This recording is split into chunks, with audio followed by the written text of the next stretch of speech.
Hello दोस्तों, आज की इस वीडियो में हम कक्षा 12वीं विषय रसायन शास्त्र केमिस्ट्री के त्रैमासिक परीक्षा के लिए बहुत ही महत्वपूर्ण प्रश्न देखने वाले हैं, जो कि आपके त्रैमासिक परीक्षा में 100% पूछे जाएंगे। क्योंकि आपके जो पेपर हैं इस प्रकार से ABC सेटों में आपके पेपर आ रहे हैं, तो भले ही आपके पेपर जो हैं ABC सेटों में आ रहे हैं, लेकिन आपके सिलेबस के अनुसार ही क्वेश्चंस पूछे जाएंगे। तो सबसे पहले यहाँ पर हम देख लेते हैं कि कौन कौन से अध्यायों में से क्वेश्चंस पूछे जाएंगे।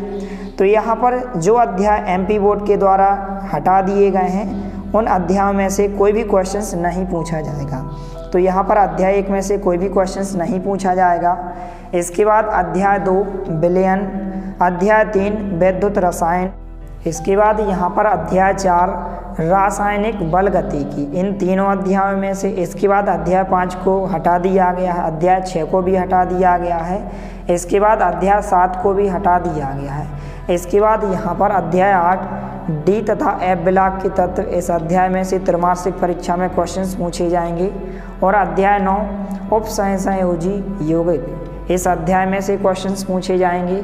अध्याय 10 हेलो एल्केन एवं हेलो एरीन्स, इस अध्याय में से क्वेश्चन पूछे जाएंगे। और यहाँ पर जो अध्याय है अध्याय 11 एल्कोहल, फिनाल तथा ईथर, तो यहाँ पर केवल आपको इन 3 अध्याय यहाँ पर ऊपर दिए गए हैं, विलयन, वैद्युत रसायन और रासायनिक बल गतिकी, 3 अध्याय यहाँ पर और 4 अध्याय इस प्रकार से। तो यहाँ पर कुल मिला के आपके 7 अध्याय में से क्वेश्चंस पूछे जाएंगे। तो इन्हीं के हम प्रश्न देखने वाले हैं। तो सभी प्रश्नों को आपको अच्छे से तैयार करना है। यदि आप 70 में से कम आप 60 अंक लाना चाहते हैं, तो इस वीडियो को अंत तक ज़रूर देखिए और इसमें दिए गए सभी प्रश्नों को आपको अच्छे से तैयार करना है। तो सबसे पहले हम अध्याय 2 विलयन, इस अध्याय के महत्वपूर्ण प्रश्न देखने वाले हैं, आंसर सहित देखने वाले हैं। और अध्याय 1 में से आपसे कोई भी क्वेश्चंस नहीं पूछे जाएंगे। तो सबसे पहले हमें इस अध्याय के कुछ वस्तुनिष्ठ प्रश्न, जो कि आपसे ऑब्जेक्ट टाइप क्वेश्चंस 28 अंक में पूछे जाते हैं, यहाँ पर हम देखने वाले हैं, जो कि ज़्यादातर परीक्षा में पूछे गए हैं। जैसे कि यहाँ पर दूसरा प्रश्न है कि किसी घोल के अणु संख्यक गुण आधारित हैं। इस प्रकार से यहाँ पर 4 ऑप्शन दिए गए हैं। तो इसका जो राइट आंसर होगा यहाँ पर C नंबर का ऑप्शन, इसका राइट आंसर होगा विलय के कणों की संख्या पर। इसके बाद यह क्वेश्चन जो है ज़्यादातर पूछा जाता है कि शुद्ध जल की मोलरता है। तो आपको ध्यान रखना कि जो शुद्ध जल की मोलरता होती है 55.6 होती है, या फिर इस प्रकार से भी ऑब्जेक्ट में आ सकता है कि 55 कितनी होती है, 5-6 होती है। आपको अच्छे से ध्यान रखना है, शुद्ध जल की मोलरता 55.6 या 55.56 होती है। इसके बाद यहाँ पर जो 6वां क्वेश्चन है यह भी पूछा गया है, 2009 में पूछा गया है, इस प्रकार से कि परासरण दाब पाई आयतन भी व ताप T के लिए निम्न में से कौन सा कथन असत्य है। इस प्रकार से 4 ऑप्शन दिए गए हैं। तो इसका जो राइट आंसर होगा यहाँ पर C व D, इस प्रकार से दोनों कथन असत्य हो जाएंगे। इस प्रकार से C कथन भी असत्य होगा और D कथन भी असत्य होगा। तो इस प्रकार से आपको आंसर में C व D दोनों हो जाएंगे। इसके बाद जो इम्पोर्टेंट विकल्प है 8वां है यहाँ पर कि परासरण दाब ज्ञात करने का सूत्र होता है। तो इसको आपको अच्छे से ध्यान रखना है। इसका जो आंसर होगा C नंबर का ऑप्शन होगा। जो परासरण दाब ज्ञात करने का सूत्र होता है पाई बराबर nRT/V होता है। इसको आपको अच्छे से ध्यान रखना है। इसके बाद यहाँ पर 9वां विकल्प जो है 2013 में यहाँ पर वार्षिक परीक्षा में पूछा गया था कि पीतल है। इस प्रकार से 4 ऑप्शन दिए गए हैं। इसका जो राइट आंसर होगा, तो पीतल क्या होता है, एक ठोस विलयन होता है। A नंबर का ऑप्शन इसका राइट आंसर होगा। इसके बाद जो क्वेश्चन पूछा गया था 10वां क्वेश्चन 2012 में पूछा गया था कि 1000 ग्राम विलायक में उपस्थित विलय के मोलों की संख्या को कहते हैं। तो यहाँ पर आपको 4 ऑप्शन दिए गए हैं। इसका जो राइट आंसर होगा क्या हो जाएगा, मोललता। 1000 ग्राम विलायक में उपस्थित विलय के मोलों की संख्या को क्या कहते हैं, मोललता कहते हैं। इस प्रकार से आंसर होगा। तो सभी वस्तुनिष्ठ प्रश्नों को आपको अच्छे से तैयार करना है, क्योंकि जो वस्तुनिष्ठ प्रश्न होते हैं 28 अंक में पूछे जाते हैं, इसलिए इन पर आपको अच्छे से फोकस करना है। इसके बाद यह भी पूछा जा सकता है कि 1 लीटर विलयन में किसी पदार्थ का 1 ग्राम तुल्यांकी भार घुला हुआ है, यह विलयन कहलाता है। इस प्रकार से चारों ऑप्शन दिए गए हैं। तो इसका जो राइट आंसर होगा यहाँ पर सी नंबर का ऑप्शन, इसका राइट आंसर होगा नॉर्मल विलयन या नॉर्मलता भी हम कह सकते हैं। तो इस प्रकार से आंसर हो जाएगा।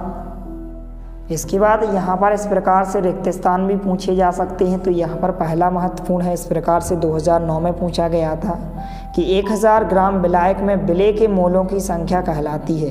तो क्या कहलाती है, आपको अच्छे से ध्यान रखना है, मोललता कहलाती है। इसके बाद यहाँ पर दूसरा भी पूछा जा सकता है कि 1 लीटर विलयन में उपस्थित विलेय के मोलों की संख्या क्या कहलाती है, मोलरता कहलाती है।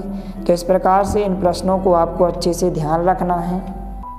इसके बाद यहाँ पर चौथा खाली स्थान है कि जल की मोलरता होती है। तो आपको ध्यान रखना है कि जो जल की मोलरता होती है 55.6 भी लिख सकते हैं या 55.56 भी लिख सकते हैं। इसके बाद पांचवा खाली स्थान भी पूछा जा सकता है कि ताप में वृद्धि करने से गैसों की द्रव्यों में या द्रव में विलेयता क्या होती है, घटती है। इसके बाद छठवां खाली स्थान है अवाष्पशील विलेय को विलायक में मिलाने से विलयन का वाष्पदाब क्या हो जाता है, कम हो जाता है। तो इस प्रकार से सभी वस्तुनिष्ठ प्रश्नों को आपको अच्छे से तैयार कर लेना है और वीडियो को ज़्यादा से ज़्यादा अपने दोस्तों के साथ शेयर करना है ताकि सभी को इसका बेनिफिट हो सके।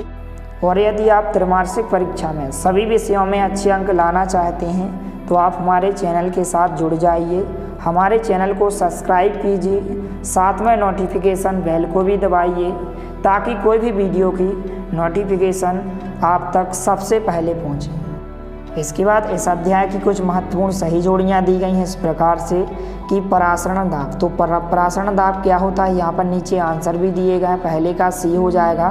तो जो परासरण दाब होता है बांट हाफ का नियम होता है। इसके बाद हिमांक में अवनमन, तो इसका जो आंसर होगा इस प्रकार से होता है डेल TF बराबर KF इंटू M होता है। इसके बाद क्वथनांक में उन्नयन, तो इसका जो आंसर होगा इस प्रकार से हो जाएगा ए नंबर का ऑप्शन डेल TB बराबर होता है KB इंटू M होता है। इसके बाद मोलरता, तो मोलरता क्या होती है, मोलों की संख्या होती है। इसके बाद यहाँ पर पांचवा है विलेयता। तो विलेयता जो है हेनरी के नियम पर आधारित है या हेनरी का जो नियम दिया है विलेयता पर आधारित दिया है इस प्रकार से। इसके बाद आपसे इस प्रकार से एक शब्द या एक वाक्य में यहाँ पर क्वेश्चंस पूछे जा सकते हैं, इसलिए आपको अच्छे से तैयार करना है। पहला प्रश्न है कि मोलरता का मात्रक क्या होता है। तो आपको ध्यान रखना है कि जो मोलरता का मात्रक होता है मोल प्रति लीटर होता है। इसके बाद दूसरा है कि नॉर्मलता ज्ञात करने का सूत्र लिखिए। मोलरता, मोललता, नॉर्मलता और फॉर्मलता, इन चारों के सूत्र आपको अच्छे से तैयार करना है। चारों में से त्रैमासिक परीक्षा में 2 अंक में एक जरूर पूछा जाएगा और परिभाषा भी पूछी जाएगी।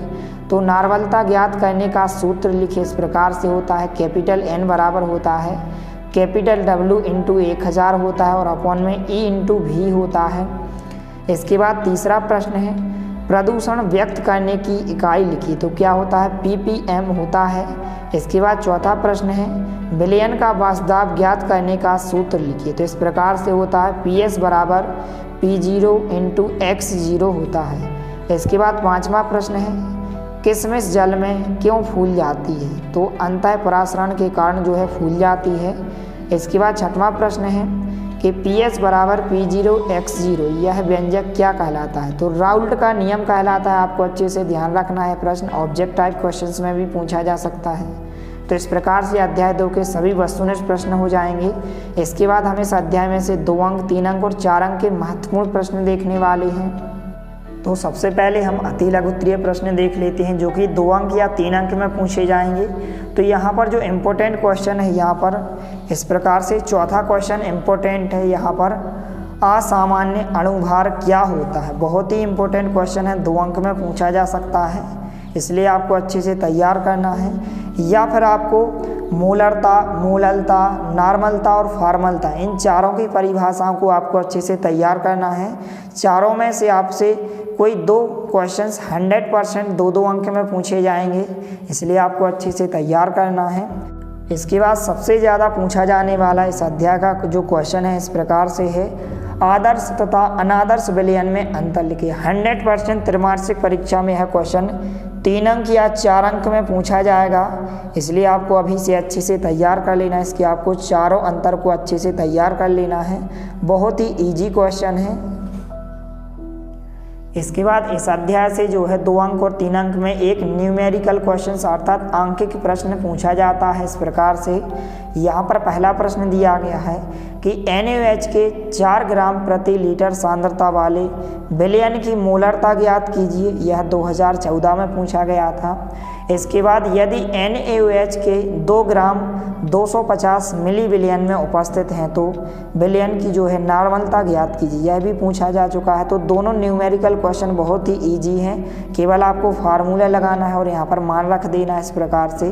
तो इन न्यूमेरिकल क्वेश्चंस को आपको अच्छे से सॉल्व करके देख लेना है। बहुत ही महत्वपूर्ण प्रश्न है। इसके बाद जो सबसे ज़्यादा महत्वपूर्ण प्रश्न है इस अध्याय का, क्वेश्चन नंबर 4, अनादर्श विलयनों के धनात्मक एवं ऋणात्मक विचलनों में अंतर लिखिए। इस प्रकार से अंतर दिया गया, धनात्मक विचलन और ऋणात्मक विचलन। तो इसको आपको अच्छे से तैयार करना। यह जो है 3 अंक या 4 अंक में 100% पूछा जाएगा। तो पहला अंतर है कि विलयन का वाष्प दाब राउल्ट के परिकलित मान से कैसा होता है, अधिक होता है। यहाँ पर चाहे तो आप फार्मूला के द्वारा भी दर्शा सकते हैं कि जो PS ग्रेटर देन होगा P0 x0 से, और ऋणात्मक विचलन में क्या होता है कि जो PS होता है लेस देन होता है P0 x0 से, अर्थात जो विलयन का वाष्प दाब होता है राउल्ट के परिकलित मान से कैसा होता है, कम होता है, इसमें अधिक होता है। तो पहला अंतर होगा। इसके बाद यहाँ पर दूसरा अंतर हो जाएगा इस प्रकार से। तो कोई भी आपको 3 या 4 अंतर को आपको अच्छे से तैयार कर लेना है। बहुत ही इजी क्वेश्चन है। इसके बाद यहाँ पर प्रश्नांक 5 बहुत ही महत्वपूर्ण है। यह जो है 3 अंक में भी पूछा जा सकता है या फिर 2 अंक में भी पूछा जा सकता है। 2 अंक में आपसे केवल राउल्ट का नियम पूछा जाएगा और 3 अंक या 4 अंक में इसका आपसे गणितीय व्यंजक भी पूछा जाएगा।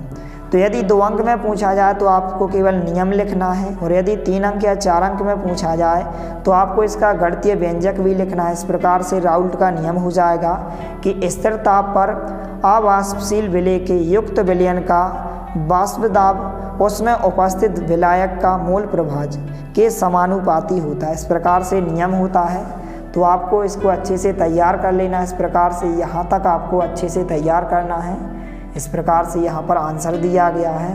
तो इस प्रश्न को आपको अभी से अच्छे से तैयार करना है, क्योंकि यह क्वेश्चन त्रैमासिक परीक्षा में 100% पूछा जाएगा।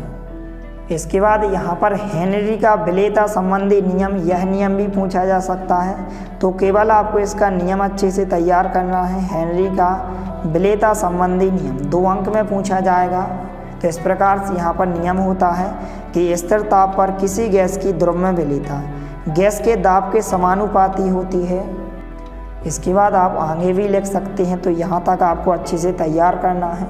आप चाहें तो गैसों की द्रव्यों में विलेयता को प्रभावित करने वाले कारक भी अच्छे से तैयार कर सकते हैं। तो इस प्रकार से इस प्रश्न को आपको अच्छे से तैयार कर लेना है। इसके बाद यहाँ पर जो नेक्स्ट क्वेश्चन है, अणु संख्य गुणधर्म को उदाहरण सहित समझाइए। 2 अंक के लिए बहुत ही महत्वपूर्ण प्रश्न है। तो इसको भी आपको अच्छे से तैयार करना है। इस प्रकार से आंसर दिया गया है। इसके बाद जो नेक्स्ट क्वेश्चन है, बांट हाफ गुणांक पर संक्षिप्त टिप्पणी लिखिए। बहुत ही महत्वपूर्ण प्रश्न है। यह भी आपसे त्रैमासिक परीक्षा में 100% पूछा जाएगा, इसलिए आपको अच्छे से तैयार करना है। इस प्रकार से बांट हाफ गुणांक का यहाँ पर फार्मूला होता है इस प्रकार से। तो इसको आपको अच्छे से तैयार करना है। इसके बाद जो इस अध्याय से जो है 5 अंक का क्वेश्चंस भी पूछा जा सकता है।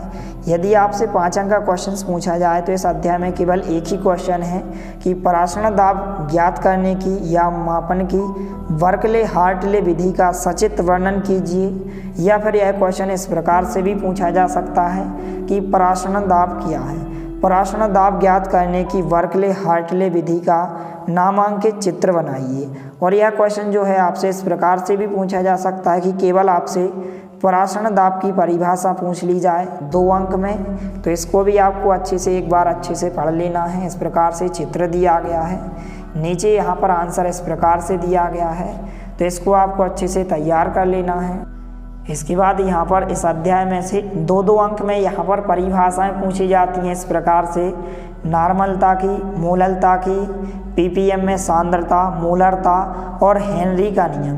तो इनको आपको अच्छे से तैयार करना है, 2-2 अंक में पूछी जाती हैं इस प्रकार के जो क्वेश्चन हैं। इस प्रकार से आंसर दिया गया है, नॉर्मलता की परिभाषा हो जाएगी और यहाँ पर सूत्र दिया गया है। इसके बाद मोललता की परिभाषा हो जाएगी और पीपीएम में सांद्रता हो जाएगी, मोलरता की परिभाषा और आपको हेनरी का नियम अच्छे से तैयार करना है। तो इस प्रकार से इस अध्याय में से केवल इतने ही क्वेश्चंस पूछे जा सकते हैं, इनको आपको अच्छे से तैयार कर लेना है।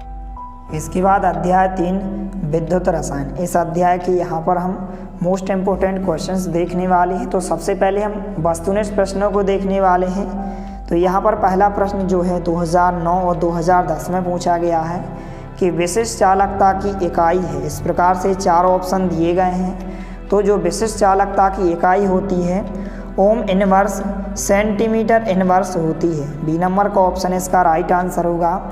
इसके बाद दूसरा क्वेश्चन भी पूछा गया है 2009 में, विद्युत का सबसे अच्छा सुचालक है। तो इस प्रकार से 4 ऑप्शन दिए गए हैं। इसका राइट आंसर क्या हो जाएगा, ग्रेफाइट। कि विद्युत का सबसे अच्छा सुचालक क्या होता है, ग्रेफाइट होता है। आपको अच्छे से ध्यान रखना है। इसके बाद यहाँ पर जो है चौथा क्वेश्चन सबसे ज़्यादा पूछा जाता है, हर वर्ष पूछा जाता है और त्रैमासिक परीक्षा में है। यह है ऑब्जेक्ट टाइप क्वेश्चन में 100% पूछा जाएगा कि सेल स्थिरांक है। इस प्रकार से 4 ऑप्शन दिए गए हैं। तो इसका जो राइट आंसर होगा बी नंबर का ऑप्शन इसका राइट आंसर होगा। तो सेल स्थिरांक क्या होता है, L/A होता है। या फिर यह जो क्वेश्चन है एक शब्द या एक वाक्य में यहाँ पर आपसे 1 अंक में पूछा जा सकता है। तो सेल स्थिरांक आपको ध्यान रखना है, L/A होता है। इसके बाद यहाँ पर जो नेक्स्ट क्वेश्चन है इसको भी आप अच्छे से ध्यान रख सकते हैं कि विलयन की जो चालकता है अधिक होगी, किसमें अधिक होती है। इस प्रकार से 4 ऑप्शन दिए गए हैं। तो इसका जो आंसर होगा सी नंबर का ऑप्शन होगा, आयनन की मात्रा क्या होती है, अधिक होती है। इसके बाद 6वां क्वेश्चन है, विलयन की चालकता निर्भर नहीं होती है। 4 ऑप्शन दिए गए हैं। तो इसका जो आंसर होगा डी नंबर का ऑप्शन होगा, विकिरण पर। इसके बाद जो नेक्स्ट क्वेश्चन है कि चालकता का एसआई पद्धति में मात्रक है। आपको अच्छे से ध्यान रखना है। तो जो चालकता का एसआई पद्धति में मात्रक क्या होता है, सीमेंस होता है। इसके बाद जो नेक्स्ट क्वेश्चन है 8वां क्वेश्चन, विद्युत रासायनिक तुल्यांक ज्ञात करने का सूत्र है। 4 ऑप्शन दिए गए हैं। इसका जो आंसर होगा ए नंबर का ऑप्शन होगा, Z बराबर कैपिटल W/I गुणित यहाँ पर T होता है। इस प्रकार से। इसके बाद जो नेक्स्ट क्वेश्चन है 9वां क्वेश्चन, मानक हाइड्रोजन इलेक्ट्रोड सेल का विभव होता है। तो विभव कितना होता है, यहाँ पर 0.0 वोल्ट होता है। सी नंबर का ऑप्शन इसका राइट आंसर होगा। इसके बाद जो नेक्स्ट क्वेश्चन है 10वां क्वेश्चन, किसी इलेक्ट्रोड का अपचयन विभव ज्ञात किया जाता है। तो किसके द्वारा ज्ञात किया जाता है, नर-नष्ट समीकरण से ज्ञात किया जाता है। इसके बाद जो सबसे ज़्यादा महत्वपूर्ण प्रश्न है इसमें ऑब्जेक्ट टाइप में, लोहे में जंग लगने की क्रिया है। तो आपको ध्यान रखना है कि लोहे में जंग लगने की क्रिया क्या कहलाती है, संक्षारण कहलाती है। तो यहाँ पर आंसर क्या हो जाएगा, संक्षारण है। तो इस प्रकार से सभी वस्तुनिष्ठ प्रश्नों को आपको अच्छे से एक बार अच्छे से पढ़ लेना है। इसके बाद हम इस अध्याय के महत्वपूर्ण रिक्त स्थान देखने वाले हैं, जो कि ज़्यादातर यहाँ पर परीक्षा में पूछे जाते हैं, आपके पेपर में पूछे जाते हैं। तो पहला खाली स्थान है कि धात्विक चालन में खाली स्थान गुण जो है अपरिवर्तित रहते हैं। तो आपको ध्यान रखना है कि जो धात्विक चालन होता है इसमें रासायनिक गुण जो है अपरिवर्तित रहते हैं। तो आपको आंसर में क्या लिखना है, रासायनिक लिखना है। तो इन प्रश्नों को आपको अच्छे से ध्यान रखना है। इसके बाद यहाँ पर दूसरा खाली स्थान है कि प्रतिरोध का व्युत्क्रम कहलाता है। तो क्या कहलाता है, चालकता कहलाता है। इसके बाद तीसरा खाली स्थान है, किसी चालक के 1 घन सेंटीमीटर की चालकता कहलाती है। तो क्या कहलाती है, विशिष्ट चालकता कहलाती है। तो तीसरे खाली स्थान का जो आंसर होगा विशिष्ट चालकता हो जाएगा। आपको अच्छे से ध्यान रखना है, क्योंकि जो यह क्वेश्चन है 2008 में पूछा गया है। तो इन प्रश्नों को आपको अच्छे से ध्यान रखना है। इसके बाद चौथा खाली स्थान है, 1 फैराडे विद्युत का मान खाली स्थान कूलाम होता है। 2008 और 2009 में पूछा गया है। तो इसका जो आंसर होगा यहाँ पर 96,500 कूलाम होता है। इस प्रकार से 96,500 कूलाम होता है। इसके बाद 5वां खाली स्थान है, लोहे पर जंग लगना एक खालिस्तान का उदाहरण है, तो किसका उदाहरण है? संक्षारण का उदाहरण होता है। इसके बाद यहाँ पर छठवां खालिस्तान है, विशिष्ट चालकता की इकाई होती है, तो आपको ध्यान रखना है इसकी इकाई ओम इनवर्स सेंटीमीटर इनवर्स होती है, आपको अच्छे से ध्यान रखना है।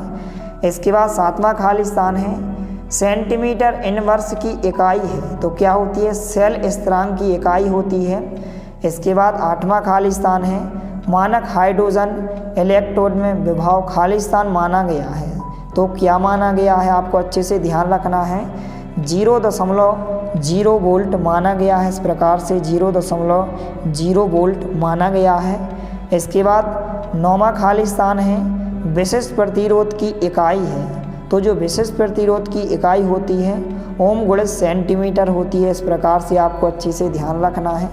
इसके बाद जो क्वेश्चन है 10वां, यह भी महत्वपूर्ण है कि तनुता बढ़ाने पर चालकता घटती है, तो किसकी चालकता घटती है? यहाँ पर विशिष्ट चालकता घटती है, तो यहाँ पर 10वें खालिस्तान का आंसर क्या हो जाएगा? विशिष्ट चालकता हो जाएगा। तो इस प्रकार से इनको आपको अच्छे से ध्यान रखना है, त्रैमासिक परीक्षा की दृष्टि से बहुत ही महत्वपूर्ण खालिस्तान है। इसके बाद इस अध्याय में से जो है सही जोड़ियाँ पूछी जाती हैं, इसलिए आपको अच्छे से पढ़कर जाना है। तो यहाँ पर विशिष्ट चालकता, तो विशिष्ट चालकता क्या होता है? ओम इनवर्स सेंटीमीटर इनवर्स होता है। इसके बाद कुचालक, तो कुचालक क्या होता है? यहाँ पर विद्युत प्रवाहित नहीं करता है। इसके बाद तीसरा है तुल्यांकी चालकता, तो तुल्यांकी चालकता क्या होता है? ओम इनवर्स सेंटीमीटर स्क्वायर और इक्वस इनवर्स होता है। इसके बाद चौथा है विशिष्ट प्रतिरोध, तो विशिष्ट प्रतिरोध ओम गुणित सेंटीमीटर होता है। इसके बाद पांचवा होता है मानक हाइड्रोजन इलेक्ट्रोड विभव, तो क्या होता है? 0 वोल्ट होता है। इस प्रकार से नीचे आंसर भी दिए गए हैं, तो सभी प्रश्नों को आपको अच्छे से तैयार करना है।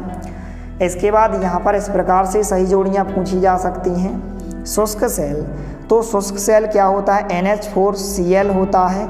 इसके बाद सीसा संचायक सेल, तो इसका जो आंसर होगा ई नंबर के ऑप्शन से मिलाना है, 38% H2SO4 होता है। इसके बाद तीसरा है संचारण, तो इसका आंसर विद्युत रासायनिक घटना हो जाएगा।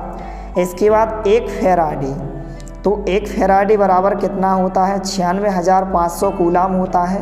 बहुत ही महत्वपूर्ण प्रश्न है, इसको आपको अच्छे से ध्यान रखना है।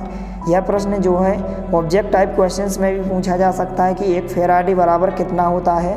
96,500 कूलाम होता है।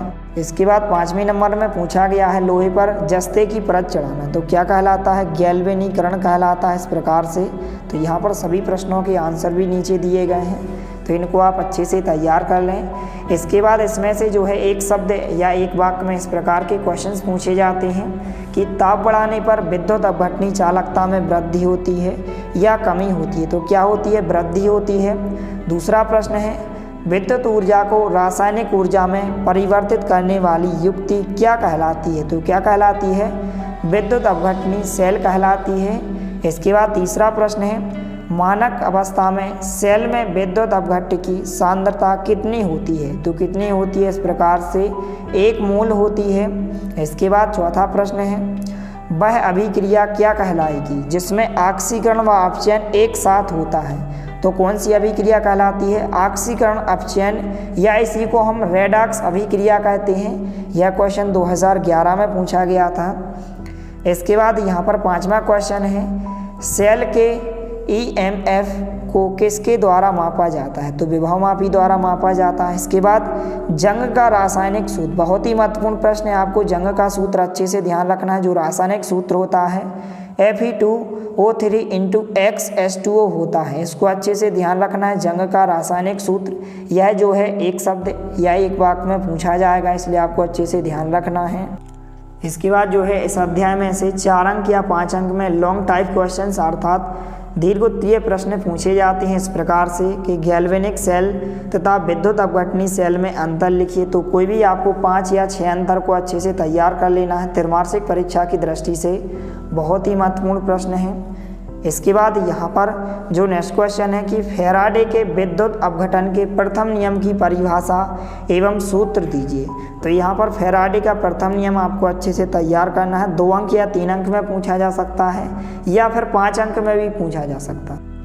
इसके बाद इस अध्याय से जो टॉप क्वेश्चन है, नर-नष्ट समीकरण पर टिप्पणी लिखिए। 3 अंक या 4 अंक में 100% पूछा जा सकता है, इसलिए आपको अच्छे से नर-नष्ट समीकरण को अच्छे से तैयार कर लेना है। इस प्रकार से आंसर दिया गया है। इसके बाद इस अध्याय से दीर्घोत्तरीय प्रश्न 5 अंक का पूछा जाता है इस प्रकार से कि विशिष्ट चालकता, तुल्यांकी चालकता, आणविक चालकता को समझाइए एवं मात्रक लिखिए। तनुकरण करने पर क्या प्रभाव पड़ता है, या फिर यह क्वेश्चन इस प्रकार से भी पूछा जा सकता है कि तुल्यांकी चालकता एवं आणविक चालकता को समझाइए, या फिर क्वेश्चन इस प्रकार से भी पूछा जा सकता है कि निम्न पर संक्षिप्त टिप्पणी लिखिए एवं एक उदाहरण भी दीजिए विशिष्ट चालकता और आणविक चालकता। तो इनको आपको अच्छे से तैयार करना। विशिष्ट चालकता की परिभाषा इस प्रकार से हो जाएगी यहाँ तक। इसके बाद आपको यहाँ से यहाँ तक, इसके बाद यहाँ पर तुल्यांकी चालकता की परिभाषा हो जाएगी और मोलर चालकता या इसी को हम आणविक चालकता भी कहते हैं। तो इस प्रश्न को आपको अच्छे से तैयार कर लेना है। तो यदि आप इन सभी प्रश्नों को अच्छे से तैयार कर लेते हो तो आप गारंटी के साथ 70 में से 60 अंक प्राप्त कर सकते हो और 100% गारंटी के साथ यही क्वेश्चन हैं त्रैमासिक परीक्षा में पूछे जाएंगे। इसके बाद जो नेक्स्ट क्वेश्चन है, सेल स्थिरांक किसे कहते हैं। तो यह क्वेश्चन केवल आपसे इस प्रकार से पूछा जा सकता है कि सेल स्थिरांक किसे कहते हैं। 2 अंक के लिए क्वेश्चन है, तो आपको केवल इसकी परिभाषा ध्यान रखना है, इसकी डेफिनेशन, और उसका जो एसआई मात्रक होता है सेंटीमीटर इनवर्स होता है, आपको अच्छे से ध्यान रखना है। और सेल स्थिरांक बराबर क्या होता है, L/A होता है। इस प्रकार से ऑब्जेक्ट टाइप क्वेश्चन में भी पूछा गया है। तो आपको केवल यहाँ तक इसको अच्छे से तैयार करना है और इसकी डेफिनेशन आपको अच्छे से तैयार करना है। इसके बाद जो सबसे ज़्यादा पूछा जाने वाला प्रश्न है, 5 अंक में 100% पूछा जाएगा कि संचारण किसे कहते हैं। इसकी क्रियाविधि समझाइए एवं इसे प्रभावित करने वाले 3 कारकों के नाम व बचाव के 2 उपाय लिखिए। या फिर यह क्वेश्चन इस प्रकार से भी पूछा जा सकता है कि संचारण को निम्न बिंदुओं के आधार पर समझाइए। परिभाषा, प्रभावित करने वाले 2 कारक, संचारण से बचाव कोई 2। या फिर क्वेश्चन इस प्रकार से भी पूछा जा सकता है, संचारण से क्या समझते हो। दूसरा क्वेश्चन, संचारण या जंग का विद्युत रासायनिक सिद्धांत लिखिए। संचारण रोकने के कोई 2 उपाय लिखिए। या फिर यह क्वेश्चन इस प्रकार से भी पूछा जा सकता है कि संचारण पर संक्षिप्त टिप्पणी लिखिए। यह क्वेश्चन यहाँ पर आप देख सकते हैं 2009 में पूछा गया था, 2015 में, 2016 में और 2013 में। तो यह 5 अंक में त्रैमासिक परीक्षा में 100% पूछा जाएगा, इसलिए इस प्रश्न को आपको अच्छे से तैयार करना है। सबसे पहले संचारण की परिभाषा हो जाएगी, उदाहरण हो जाएंगे। इसके बाद संचारण की जो क्रियाविधि इस प्रकार से हो जाएगी यहाँ तक। इसके बाद इसके प्रभावित करने वाले कारक हो जाएंगे। पहला हो जाएगा धातु की प्रकृति और धातु में अशुद्धि की उपस्थिति।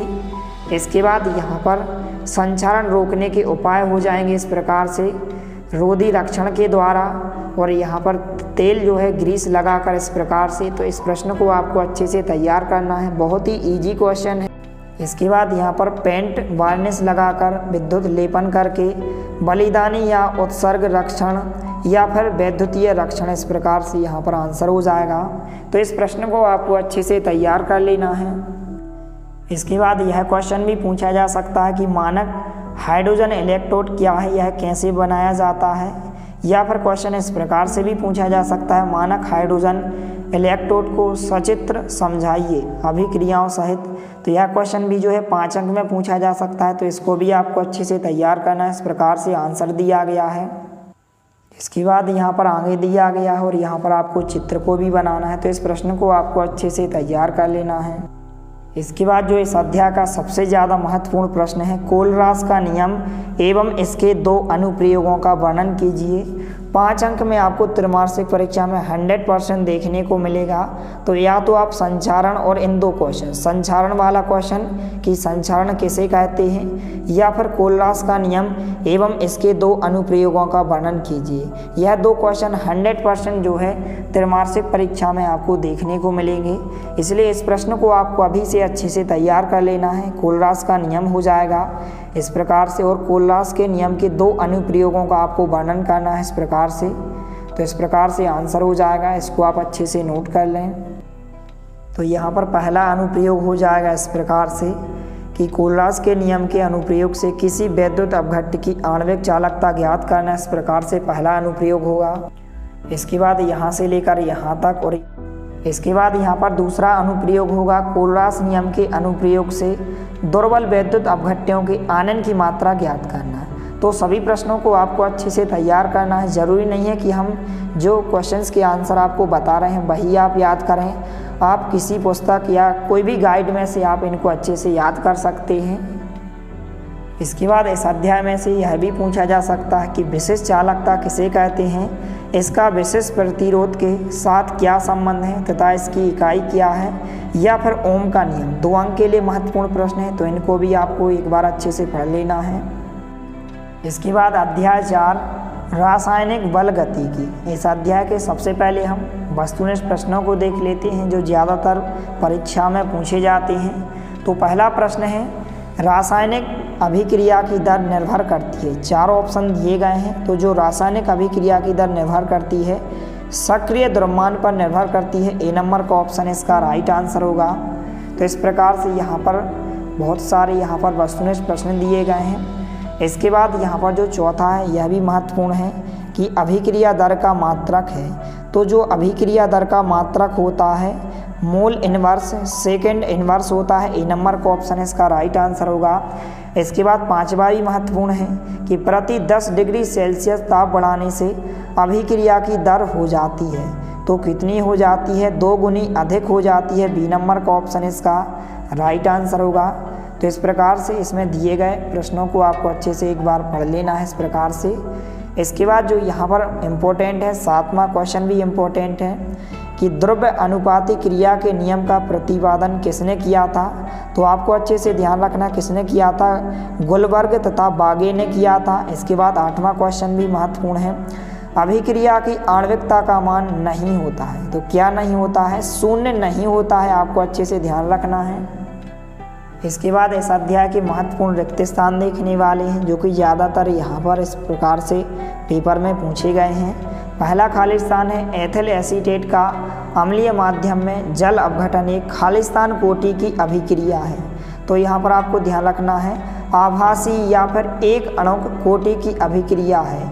इसके बाद दूसरा खालिस्तान है अणु संख्यता सदैव होती है। तो अणु संख्यता सदैव कैसी होती है, पूर्णांक संख्या होती है।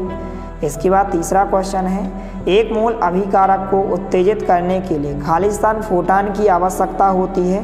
तो कितने फोटान की, 1 मोल फोटान की आवश्यकता होती है। इस प्रकार से क्वेश्चन पूछे गए हैं। इसके बाद 7वां खालिस्तान महत्वपूर्ण है कि आर्हीनियस समीकरण खालिस्तान के द्वारा प्रदर्शित किया जाता है। तो इस प्रकार से आर्हीनियस समीकरण होता है।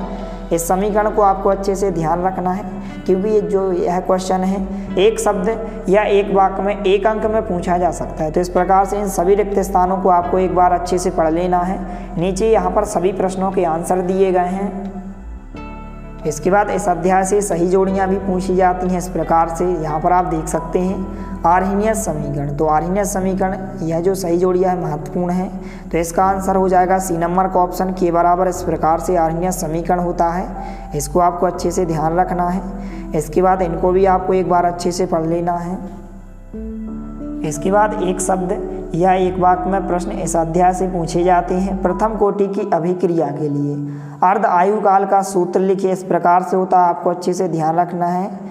T1/2 बराबर होता है 0.693 अपॉन में K होता है। इसके बाद दूसरा प्रश्न है शून्य कोटि की अभिक्रिया के लिए T1/2 किसके समानुपाती होता है। तो किसके समानुपाती होता है, क्रिया कारक की प्रारंभिक सांद्रता है। इसके बाद तीसरा प्रश्न है दाब बढ़ाने से गैसीय अभिक्रिया की दर पर क्या प्रभाव पड़ता है। तो क्या हो जाती है, दर बढ़ जाती है। इसके बाद चौथा प्रश्न है जो कि 2016 में पूछा गया था कि विकिरण के अवशोषण से संपन्न होने वाली क्रियाएं क्या कहलाती हैं। तो प्रकाश रासायनिक अभिक्रियाएं कहलाती हैं। इनको आपको अच्छे से ध्यान रखना है। इसके बाद पांचवा क्वेश्चन है समय के किसी विशेष क्षण पर किसी अभिकारक या उत्पाद के सांद्रण में परिवर्तन की दर उस समय की कौन सी दर कहलाती है। तो ताक्षणिक दर कहलाती है। इसके बाद यह क्वेश्चन जो है 2015 में पेपर में पूछा गया था। आर्हीनियस समीकरण लिखिए। इस प्रकार से आर्हीनियस समीकरण होता है, इसको आपको अच्छे से ध्यान रखना है। तो इस प्रकार से सभी प्रश्नों को आपको अच्छे से तैयार करते जाना है। इसके बाद इस अध्याय में से लघुत्तरीय प्रश्न जो कि 4 अंक में पूछा जाता है। इस अध्याय से 4 अंक में क्वेश्चंस पूछा जाएगा इस प्रकार से, और यह महत्वपूर्ण प्रश्न है जो कि आपको त्रैमासिक परीक्षा में 100% देखने को मिलेगा। आर्हीनियस समीकरण क्या है समझाइए एवं इसकी उपयोगिता लिखिए। या फिर क्वेश्चन इस प्रकार से भी पूछा जा सकता है कि आर्हीनियस समीकरण पर संक्षिप्त टिप्पणी लिखिए। इस प्रकार से आपको अच्छे से तैयार करना है। इस प्रकार से आंसर दिया गया है। इस चित्र को भी आपको अच्छे से तैयार करना है और नीचे आपको इसकी उपयोगिता भी अच्छे से तैयार करना है, क्योंकि जो यह क्वेश्चन है 4 अंक में आपसे 100% पूछा जाएगा। इसके बाद जो इस अध्याय का इम्पोर्टेंट क्वेश्चन है अभिक्रिया की दर को प्रभावित करने वाले कारक। कोई 4 कारक लिखना है। 4 अंक में पूछा जाएगा तो आपको कोई 4 कारक लिखना है। इस प्रकार से पहला कारक होगा अभिकारक का सांद्रण, इस प्रकार से। इसके बाद यहाँ पर दूसरा कारक होगा अभिक्रिया का ताप, तीसरा कारक उत्प्रेरक की उपस्थिति, चौथा कारक पृष्ठ क्षेत्रफल और पांचवा कारक यहाँ पर दाब होता है। तो आपको कोई भी 4 कारक को अच्छे से तैयार कर लेना है, क्योंकि जो क्वेश्चन है 4 अंक में इस अध्याय से पूछा जाएगा। इसके बाद जो नेक्स्ट क्वेश्चन है यह भी बहुत ही महत्वपूर्ण क्वेश्चन है। अभिक्रिया की आणविकता या इसी को हम अणुसंख्यता कहते हैं, और अभिक्रिया की कोटि में कोई 4 अंतर आपको लिखना है। इस प्रकार से यह जो है 2009, 2010 और 2011 और 2014 में पूछा गया है, इसलिए इस प्रश्न को आपको अच्छे से तैयार करना है। इस प्रकार से अंतर दिया गया है अभिक्रिया की आणविकता और अभिक्रिया की कोटि में, तो इसको आपको अच्छे से तैयार कर लेना है। इसके बाद इस अध्याय से यह क्वेश्चन भी पूछा जाता है कि अभिक्रिया की दर क्या है। अभिक्रिया की दर को प्रभावित करने वाले किन्हीं 2 कारकों का वर्णन कीजिए। आपके से जो है 2 कारक पूछे जा सकते हैं और अभिक्रिया दर की परिभाषा पूछी जा सकती है, तो आपको अच्छे से तैयार करना है। इसके बाद इस अध्याय से इस प्रकार के क्वेश्चन भी पूछे जा सकते हैं कि निम्न की व्याख्या कीजिए। आर्हीनियस समीकरण, देहली ऊर्जा, सक्रियण ऊर्जा और अभिक्रिया का अर्ध आयुकाल। तो यहाँ पर इन प्रश्नों के आंसर को आपको अच्छे से तैयार कर लेना है। इसके बाद जो मोस्ट इम्पोर्टेंट क्वेश्चन है 4 अंक में पूछा जाएगा 100%। अभिक्रिया की दर व दर स्थिरांक में 4 अंतर, दोनों अंतर को आपको अच्छे से तैयार करना है जो हमने पहले बताया है, और इस अंतर को आपको अच्छे से तैयार करना है। अभिक्रिया की दर और दर स्थिरांक में आपको कोई भी 4 अंतर अच्छे से तैयार कर लेना है। तो यहाँ पर आप देख सकते हैं 2010, 2011 और 2014 में यह क्वेश्चन पूछा गया है, इसलिए आपको अच्छे से तैयार करना है। इसके बाद इस अध्याय में से जो है 4 अंक में न्यूमेरिकल क्वेश्चंस भी इस प्रकार से पूछा जा सकता है कि एक प्रथम कोटि की अभिक्रिया 40 मिनट में जो है 90% पूर्ण हो जाती है, तो इस अभिक्रिया का अर्ध आयुकाल ज्ञात कीजिए, और आपको log 10 का मान यहाँ पर 1 बताया गया है। यह क्वेश्चन 2013 में पूछा गया है, तो इस प्रकार से आपको सॉल्व करना है। बहुत ही ईजी क्वेश्चन है। इसके बाद यहाँ और यहाँ तक इसका राइट आंसर हो जाएगा। इसके बाद जो नेक्स्ट क्वेश्चन है दीर्घोत्तरीय प्रश्न, जो कि 4 अंक में पूछा जा सकता है। अभिक्रिया का अर्ध आयुकाल क्या है? प्रथम कोटि की अभिक्रिया के अर्ध आयुकाल की गणना कीजिए। बहुत ही महत्वपूर्ण प्रश्न है, हर वर्ष जो है यह जो है पेपर में पूछा जाता है, इसलिए आपको अच्छे से तैयार करना है। अर्ध आयुकाल का व्यंजक, तो इस प्रकार से आंसर दिया गया है, तो आपको इस प्रकार से इसको अच्छे से सॉल्व करके देख लेना है। इसके बाद यहाँ पर सक्रियण ऊर्जा से आप क्या समझते हैं? सक्रियण ऊर्जा और देहली ऊर्जा में संबंध, यह क्वेश्चंस भी पूछा जा सकता है, तो इसको भी आपको अच्छे से एक बार अच्छे से पढ़ लेना है। इसके बाद अध्याय 5 को हटा दिया गया है एमपी बोर्ड के द्वारा, तो इस अध्याय में से कोई भी क्वेश्चंस नहीं पूछा जाएगा। इसके बाद यहाँ पर अध्याय 6 को भी हटा दिया गया है, एमपी बोर्ड के द्वारा रिड्यूस किया गया है, तो इसको भी आपको नहीं पढ़ना है, इसमें से कोई भी क्वेश्चंस नहीं पूछा जाएगा। इसके बाद इस अध्याय को भी आपको नहीं पढ़ना है, क्योंकि यह जो है एमपी बोर्ड के द्वारा रिड्यूस किया गया है, तो इसको भी आपको नहीं पढ़ना है, इसमें से कोई भी क्वेश्चंस नहीं पूछा जाएगा। इसके बाद अध्याय 8 पी ब्लॉक के तत्व यहाँ पर सेकंड दिए गए हैं, तो इस अध्याय को भी आपको नहीं पढ़ना है क्योंकि जो यह है एमपी बोर्ड के द्वारा हटा दिया गया है। तो जितने अध्याय जो है एमपी बोर्ड के द्वारा हटा दिए गए हैं उन अध्यायों में से कोई भी क्वेश्चंस नहीं पूछे जाएंगे पेपर में। इसके बाद अध्याय 9 डी तथा एफ ब्लॉक के तत्व, इस अध्याय में से जो है त्रैमासिक परीक्षा में क्वेश्चंस पूछे जाएंगे।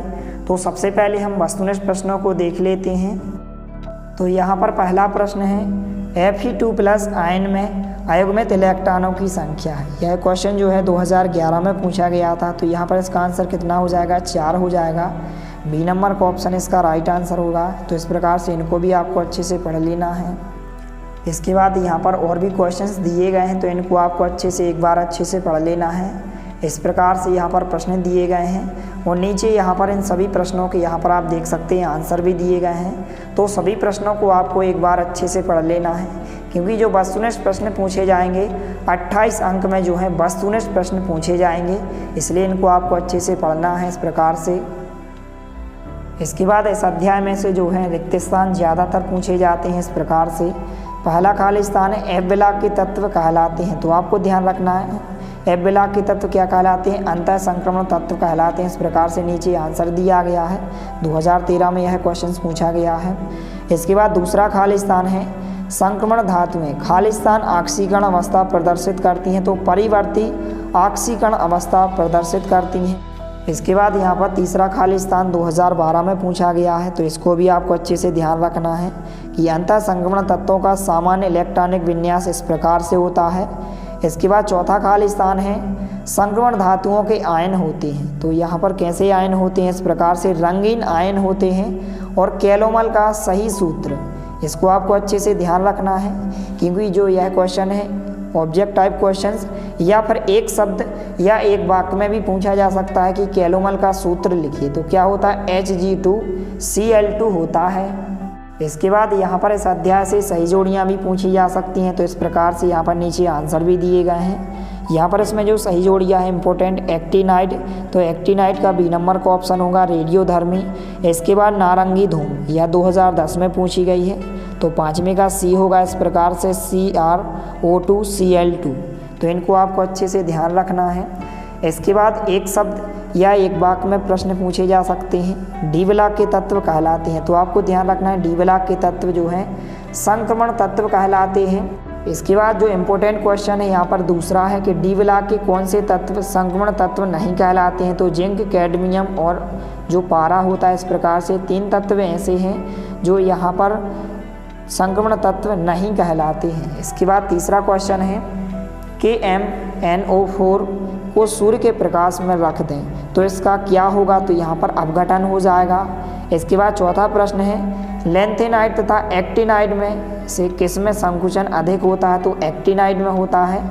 इसके बाद पांचवा क्वेश्चन इम्पोर्टेंट है, 2009 में पूछा गया है। डी ब्लॉक के तत्वों में जो जिंक होता है कि परिवर्ती संयोजकता प्रदर्शित नहीं करने का क्या कारण होता है, तो डी उपकक्ष का जो होता है पूर्ण होना होता है, अर्थात डी उपकक्ष का पूर्णतः भरा होना होता है। इस प्रकार से आपको आंसर में लिखना है। तो इस प्रकार से सभी प्रश्नों को आपको एक बार अच्छे से पढ़ लेना है।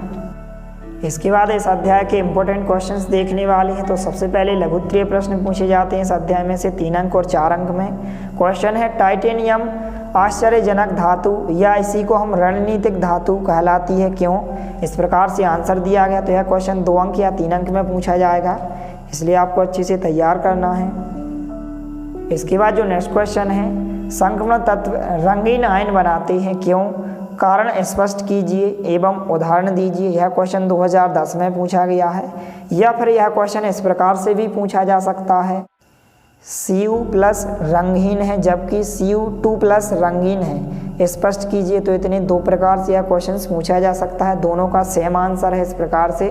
तो इसको भी आपको अच्छे से तैयार करना है। 2 अंक या 3 अंक में यह क्वेश्चन 100% पूछा जाएगा, इसलिए आपको अच्छे से तैयार करना है। इसके बाद जो इम्पोर्टेंट क्वेश्चन है लेंथेनाइड संकुचन से आप क्या समझते हैं, इसका कारण लिखिए। तो यह जो है 2012 में इसका कारण पूछा गया था और 2009 और 2016 में यह क्वेश्चन पूछा गया था। तो इसको आपको अच्छे से तैयार करना है। 2 अंक या 3 अंक में पूछा जा सकता है। इसके बाद यहाँ पर वेरी मोस्ट इम्पोर्टेंट क्वेश्चन है, डी ब्लॉक तथा एफ ब्लॉक तत्वों में प्रमुख अंतर लिखिए। 4 अंक में आपसे त्रैमासिक परीक्षा में 100% पूछा जाएगा, इसलिए आपको इसको अच्छे से अभी से अच्छे से तैयार कर लेना है। इस प्रकार से डी ब्लॉक और एफ ब्लॉक के तत्वों में अंतर दिया गया, बहुत ही ईजी क्वेश्चन है, तो कोई भी आपको 5 या 6 अंतर को आपको अच्छे से तैयार कर लेना है। इस प्रकार से 4 अंक या 5 अंक में आपसे 100% पूछा जाएगा। इसके बाद जो नेक्स्ट क्वेश्चन है, संक्रमण तत्व किन्हें कहते हैं, इनकी या इनको कितनी श्रेणियों में बांटा गया है समझाइए। यह क्वेश्चन भी पूछा जा सकता है। तो संक्रमण तत्व की परिभाषा हो जाएगी इस प्रकार से कि डी ब्लॉक के सभी तत्व जो हैं संक्रमण तत्व कहलाते हैं। ये तत्व एस ब्लॉक तथा पी ब्लॉक तत्वों के मध्य गुणों का संक्रमण करते हैं, अतः संक्रमण तत्व कहलाते हैं। इस प्रकार से आंसर होगा। और यहाँ पर इनकी श्रेणियाँ यहाँ पर हम देखने वाले हैं। तो संक्रमण तत्वों को 4 श्रेणियों में बांटा गया इस प्रकार से। प्रथम संक्रमण श्रेणी 3D श्रेणी, द्वितीय संक्रमण श्रेणी यहाँ पर 4D श्रेणी, और तृतीय संक्रमण श्रेणी यहाँ पर 5D श्रेणी, और चतुर्थ संक्रमण श्रेणी यहाँ पर 6D श्रेणी। इस प्रकार से इनको आपको अच्छे से तैयार करना है। इसके बाद जो नेक्स्ट क्वेश्चन है, लैंथेनाइड्स क्या है, इनका पृथक्करण कठिन क्यों है समझाइए। तो इसको भी आपको अच्छे से तैयार करना है। इसके बाद यह क्वेश्चन भी वेरी मोस्ट इम्पोर्टेंट क्वेश्चन है। तो आपको डी ब्लॉक और एफ ब्लॉक के तत्वों में अंतर, और इस क्वेश्चन लैंथेनाइड तथा एक्टिनाइड में अंतर, कोई यहाँ पर आपको 5 या 6 अंतर को अच्छे से तैयार करना है। तो यह क्वेश्चन आपसे 4 अंक या 5 अंक में जो है त्रैमासिक परीक्षा में 100% पूछा जाएगा, इसलिए आपको लैंथेनाइड और एक्टिनाइड में अच्छे से अंतर को आपको अभी से अच्छे से तैयार कर लेना है। इस प्रकार से 5 या 6 अंतर को आपको अच्छे से तैयार करना है।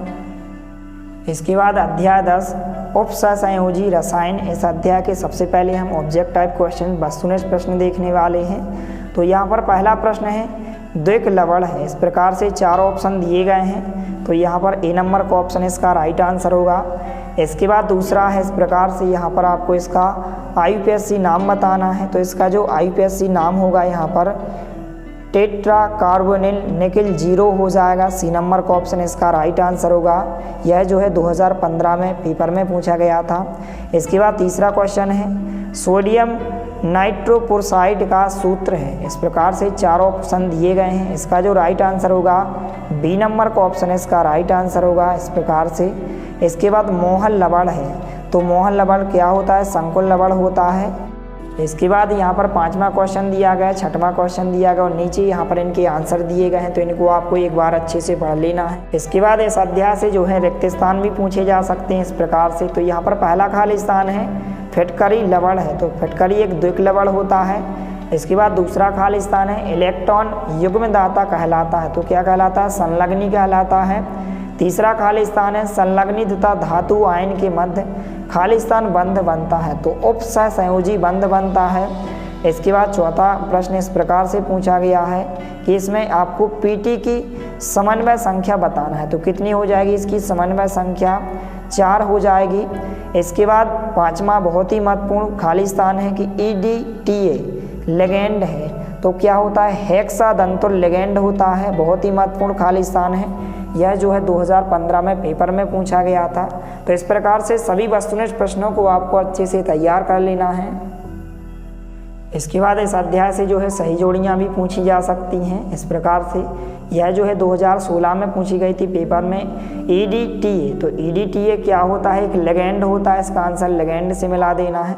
इसके बाद यहाँ पर और भी दिए गए हैं, तो इनको आपको अच्छे से पढ़ लेना है। नीचे यहाँ पर आंसर दिए गए हैं। पहले का C होगा, दूसरे का E होगा, तीसरे का D नंबर का आंसर होगा, चौथे का A होगा, 5वें का B होगा।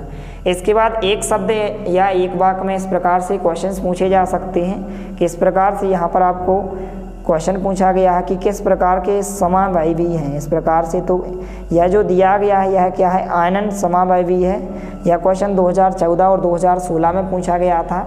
इसके बाद दूसरा क्वेश्चन है, ऐसे उदासीन अणु या आयन जो केंद्रीय धातु परमाणु के साथ उपसंयोजी बंध बनाते हैं, क्या कहलाते हैं, संलग्नी लिगेंड कहलाते हैं। इसके बाद EDTA किस प्रकार का संलग्नी है, तो हेक्सादंतुर है। इसके बाद चौथा है, क्या कार्य धात्विक यौगिक प्रकृति में पाए जाते हैं, तो आंसर होगा नहीं। इसके बाद 5वां है किस प्रकार के संकुल के IUPAC नामकरण में ऐड शब्द लगाते हैं। तो ऋणायन संकुल आयन में लगाते हैं। तो इनको आपको अच्छे से एक बार पढ़ लेना है।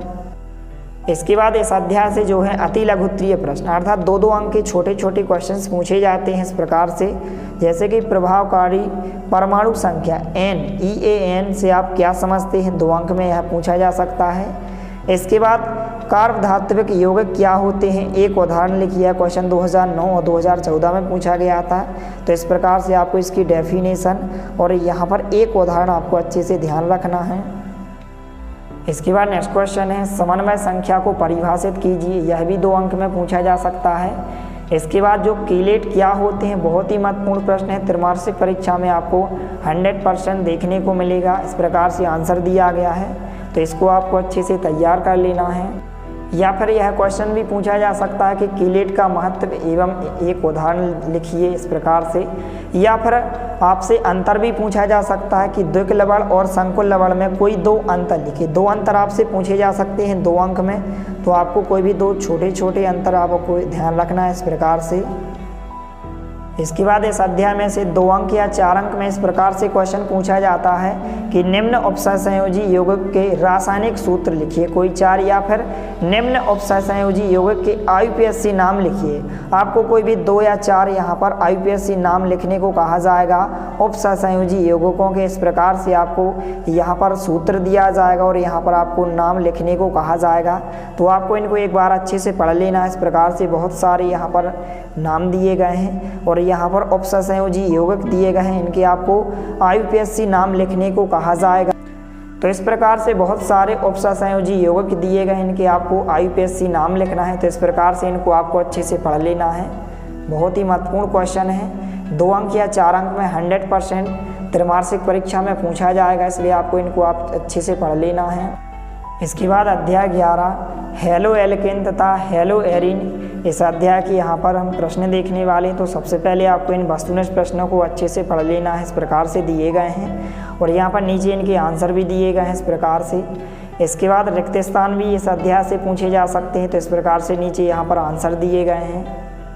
इसके बाद यहाँ पर सही जोड़ियाँ दी गई हैं, तो इनको भी आपको अच्छे से तैयार करना है। इस प्रकार से आंसर भी दिए गए हैं और एक शब्द या एक वाक्य में यहाँ पर गैमेक्सिन का सूत्र लिखिए, क्वेश्चन पूछा जा सकता है। तो जो गैमेक्सिन का जो सूत्र होता है C6H6Cl6 होता है, तो इसको आपको अच्छे से ध्यान रखना है।